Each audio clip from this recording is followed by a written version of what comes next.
கேட்க வாய்ப்பு கொடுக்கலாம். இப்பொழுது சகோதரர் கேள்வி கேட்கலாம். அஸ்ஸலாமு அலைக்கும் ரஹ்மத்துல்லாஹி வபரகாத்து. என் பெயர் அயாஸ் காசி. என்னுடைய கேள்வி, இந்து மற்றும் இஸ்லாமிய புனித வேதங்களில் புலால் உண்பதை இறைவன் அனுமதித்துள்ளானா? சகோதரர் ஒரு கேள்வி கேட்கிறார். இந்து மற்றும் இஸ்லாமிய வேதங்களில் புலால் உண்பதற்கு இறைவன் அனுமதித்துள்ளானா என்பதே அவரது கேள்வி.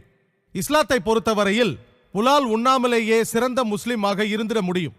புலால் உண்பது இஸ்லாத்தில் ஒரு கட்டாய கடமை அன்று.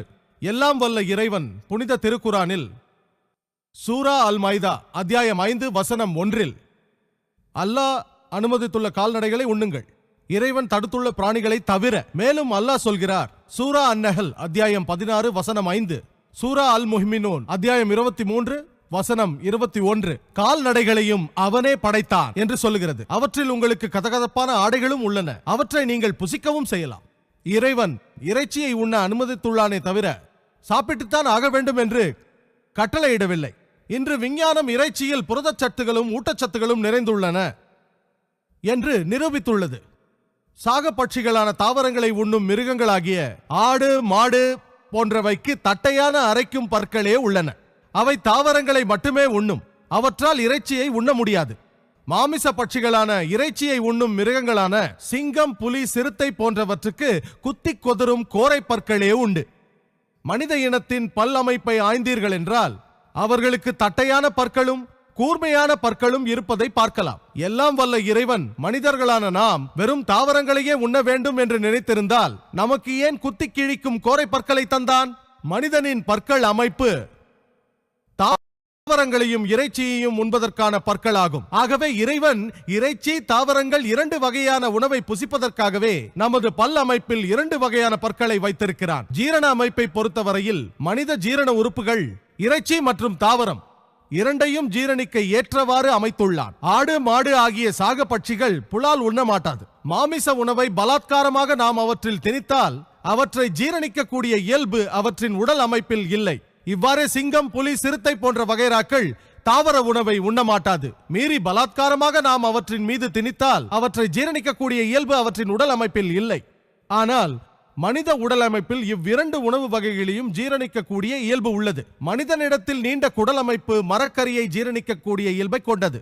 ஆனால் புலால் உணவை ஜீரணிக்கக்கூடிய இயல்பு மனித உடல் அமைப்பில் இருக்கின்றது. ஆனால் சில இறைச்சி வகைகளையும் தாவர வகைகளையும் ஜீரணிக்கும் தன்மை மனித இயல்பில் இல்லை. ஆனால் எதை ஜீரணிக்க முடியுமோ அவற்றை நாம் உண்ண முடியும். இந்து மதம் புலாலை தடை செய்திருப்பதாக பொதுவாக மக்களிடையே ஒரு தவறான கருத்து நிலவுகிறது.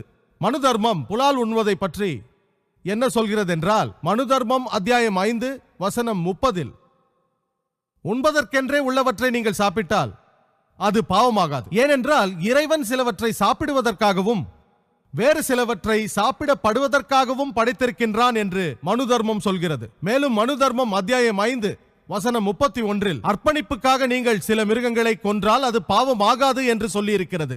ஏனெனில் பலியீட்டு அர்ப்பணிப்புக்காக சில மிருகங்கள் படைக்கப்பட்டிருக்கின்றது என்று மனு தர்மம் சொல்கிறது. நீங்கள் மகாபாரதம் அனுசாசன் பர்வ அத்தியாயம் 88 பாண்டவர்களில் மூத்தவராகிய யுதிஷ்டிரர் யாக பூஜை நடத்துவதற்கு நாம் எந்த பொருளை அர்ப்பணித்தால் நம் மூதாதையர் ஆத்ம திருப்தி அடைவர் என்று பீஷ்மரிடம் கேட்டார். யாக பூஜைக்காக செய்யப்படும் அர்ப்பணங்களின் பலாபலன்கள் எவ்வளவு காலத்துக்கு செல்லும் என்று பீஷ்மர் தருகிற விரிவான பட்டியல் மகாபாரதத்தில் இவ்வாறு காணப்படுகிறது. மூலிகை மற்றும் தாவர வகைகள் 1 மாதத்திற்கும், மீன் வகைகள் 2 மாதத்திற்கும், ஆட்டு இறைச்சி 3 மாதத்திற்கும், முயல் இறைச்சி 4 மாதத்திற்கும், வெள்ளாட்டு இறைச்சி 5 மாதத்திற்கும், பன்றி இறைச்சி 6 மாதத்திற்கும், பறவை இனங்கள் 7 மாதத்திற்கும், மான் இறைச்சி 8 மாதத்திற்கும், இப்படியாக அந்த பட்டியல் நீளுகிறது. மேலும் எருமை இறைச்சி 11 மாதத்திற்கும், மாட்டு இறைச்சி 1 வருடத்திற்கும், காண்டாமிருகம் அல்லது வெள்ளாட்டின் ரத்தம் தோய்ந்த இறைச்சியை யாக பூஜைக்காக படைத்தால் மூதாதையர்களுக்கு கால வரையற்ற ஆத்ம திருப்தி ஏற்படுமாம். ஆகவே இந்து வேதங்கள் புலால் உண்பதற்கு அனுமதி அளித்துள்ளன என்பது தெளிவாக தெரிகிறது. ஆனால் பிற மதங்களின் செல்வாக்கின் தாக்கத்தால் அந்த மதங்களின் மாறுபட்ட நம்பிக்கைகளால் பலர் சைவ உணவு வழக்கத்திற்கு மாறினார்கள். அவர்களுடைய வாதம் என்னவென்றால் வாழும் உயிரினங்களை கொல்லக்கூடாது என்பதே. ஆகவே ஒரு செடியை கொன்றால் நீங்கள் ஒரு உயிரினத்தை தானே கொள்கிறீர்கள், ஆகவே அது ஒரு பாவச் செயல். இன்று விஞ்ஞானம் மிகவும் முன்னேறி இருக்கிறது. இப்பொழுது நாம் தாவரங்களும் உயிரினம் என்பதை அறிந்து கொண்டுள்ளோம். ஆகவே இப்பொழுது தர்க்கவாதம் மாறிவிட்டது. இப்பொழுது என்ன பேசுகிறார்கள் என்றால், தாவர வகைகள் உயிரினம் என்பது உண்மைதான் என்றாலும் அவற்றால் வலியை உணர முடியாது என்கிறார்கள். ஆகவே தாவரங்களை கொல்வதை காட்டிலும் மிருகங்களை கொல்வதே பெரிய பாவம் என்கிறார்கள். இன்று முன்னேறியுள்ள விஞ்ஞானம் தாவரங்களாலும் வலியை உணர முடியும் என்ற நிரூபணமான உண்மையை நமக்கு தெரிவிக்கிறது. அவற்றாலும் அழவும் மகிழவும் முடியும். ஒரு சந்தர்ப்பத்தில் ஒரு நண்பர் என்னோடு வாதிட்டார். அவர் சொன்னார், சகோதரர் ஜாகிர் அவர்களே, தாவர வகைகளுக்கும் உயிர் உண்டு என்று, அவற்றால் வலியை உணரவும் முடியும் என்று ஒப்புக்கொள்கிறேன் என்று. ஆனால் தாவர வர்க்கத்திற்கு 2 அல்லது 3 புலன்கள் தான் உண்டு. ஆனால் மிருக இனத்திற்கோ 5 புலன்கள் உண்டு. ஆகவே தாவர வர்க்கத்திற்கு மிருக இனத்தை காட்டிலும் 2 புலன்கள் குறைவு. ஆகவே தாவர இனத்தை கொல்வதை விடவும் மிருக இனத்தை கொல்வது மிகப்பெரிய பாவமாகும். நான் அவரிடத்தில் அவருடைய அந்த கருத்தை விவாதத்திற்காக ஏற்றுக்கொள்கிறேன் என்றேன். மிருகங்களை விட புலன்கள் தாவர இனத்தில் குறைந்ததே என்றேன். அவற்றால் வலியை உணர முடியாமல் இருக்கலாம். நான் அவரிடத்தில் ஒரு கேள்வி கேட்டேன். எனக்கு ஒரு சகோதரர் இருக்கிறார் என்று நாம் வைத்துக் கொள்வோம். அவர் செவிடாகவும் ஊமையாகவும் இருக்கிறார். அவருக்கு 2 புலன்கள் குறைவு. அவரை ஒருவர் கொலை செய்து விட்டார் என்று வைத்துக் கொள்ளுங்கள். நீதிமன்றத்தில் குறைவாக இருப்பதை காரணம் காட்டி தண்டனையை குறைக்குமாறோ அல்லது விடுதலை செய்யுமாறோ கேட்க முடியுமா?